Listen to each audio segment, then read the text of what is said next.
एक छोटा सा शहर था, सूर्यानगर। यहाँ की जिंदगी बिल्कुल सीधी सादी थी। सुबह स्कूल की पहली घंटी, शाम को मंदिर की आरती, Mother Goddess, we sing your glory during this sacred hour. और रात को शहर सो जाता। इस शहर का एक पुराना स्कूल था, गवर्नमेंट मिडिल स्कूल नंबर 3, और उस स्कूल की सबसे खास चीज थी स्कूल की घंटी। इस कहानी का नायक है कबीर, 12 वर्ष का एक शांत गंभीर बालक। वह न तो अधिक बोलता था, न ही किसी झगड़े में पड़ता। उसकी आंखें हमेशा आसपास की चीज़ों को ध्यान से देखती रहती थीं और उसका मन हर छोटी सी बात को गहराई से महसूस करता था। कक्षा में जब बच्चे हंसी मजाक करते, कबीर चुपचाप खिड़की से बाहर झांकता रहता। उसे शब्दों से ज़्यादा ध्वनियाँ समझ में आती थीं। रोज़ विद्यालय की छुट्टी के बाद जब अंतिम कक्षा की घंटी बजते ही सारे बच्चे शोर मचाते हुए बाहर भाग जाते, तब कबीर अपने स्थान पर ही ठहर जाता। कभी वह मैदान के किनारे खड़ा रहता, कभी बरामदे की सीढ़ियों पर बैठ जाता और प्रतीक्षा करता आखिरी घंटी की। उसे नहीं पता था क्यों, पर उस घंटी की आवाज़ उसके मन को खींच लेती थी, मानो वह सिर्फ आवाज़ नहीं, कुछ कहना चाहती हो। और उसी दिन जब कबीर ने घंटी के नीचे खड़े होकर उसे ध्यान से सुना, उसे पहली बार लगा कि घंटी के साथ कोई और भी बोल रहा है। एक दिन कबीर ने कुछ असामान्य बात महसूस की। जब भी वह स्कूल की घंटी के नीचे खड़ा होता तो उसे केवल धातु की टन-टन ही नहीं सुनाई देती, उस आवाज़ के भीतर कुछ और भी घुला हुआ लगता था। कभी ऐसा लगता मानो कोई धीमे स्वर में कुछ समझा रहा हो, कभी किसी बच्चे की पुरानी हंसी हवा में तैर जाती, फिर अचानक किसी के रोने की दबाई हुई सिसकियां, और कभी कभी किसी शिक्षक की सख्त डांट जो अब इस समय में नहीं हो सकती थी। कबीर का हृदय तेजी से धड़कने लगा। उसके हाथ ठंडे पड़ गए, पर उसके कदम जड़ हो गए। वह डर गया था, लेकिन वहां से हटा नहीं। उसे ऐसा लगा जैसे वह अकेला नहीं है, जैसे उस पुराने विद्यालय की दीवारें अपनी बीती हुई स्मृतियां उसी घंटी के सहारे बाहर निकाल रही हों। उसी क्षण पीछे से किसी के भारी कदमों की आवाज़ आई और कबीर ने पहली बार महसूस किया कि शायद इस रहस्य को वह अकेले नहीं समझ पाएगा। स्कूल के चौकीदार रघुनाथ काका, 70 साल के बूढ़े आदमी। कबीर ने पूछा, काका, ये स्कूल की घंटी कुछ अलग क्यों लगती है?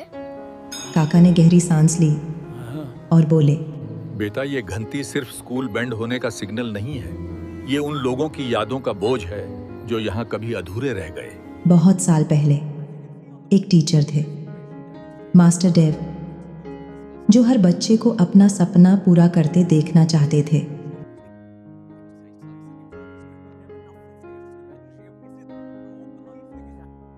एक दिन अचानक उनका देहांत हो गया, स्कूल में ही।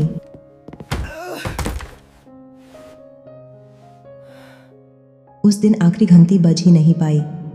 तब से घंटी बजती है, पर साथ में यादें भी बोलती है।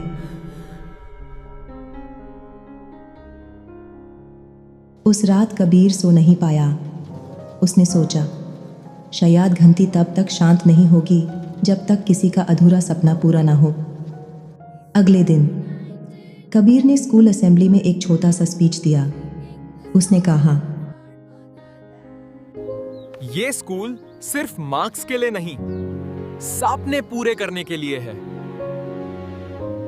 और सभी को सपने पूरे करने ही है, सभी को मेहनत करके सफल होना ही है, और हम सब ये जरूर करेंगे। विद्यालय में अब एक नई हवा बहने लगी थी।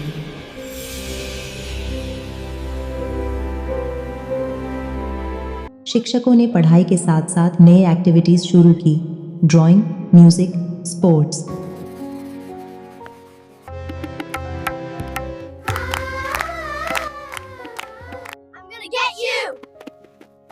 Catch me if you can. You're it. You're it. कक्षाओं में पहले जहां चुप्पी रहती थी, अब वहाँ बच्चों की हंसी गूंजने लगी। चेहरों पर डर नहीं, जिज्ञासा और उत्साह दिखाई देने लगा। विद्यालय जो कभी बोझिल लगता था, अब फिर से जीवित हो उठा। और फिर एक दिन जब सूर्य ढलने लगा और अंतिम कक्षा समाप्त हुई, स्कूल की घंटी बजी। इस बार उसकी आवाज़ साफ और हल्की थी। उसमें कोई फुसफुसाहट नहीं थी, कोई दबा हुआ दुहक नहीं, कोई अनकहा बोझ नहीं। कबीर वहीं खड़ा रहा।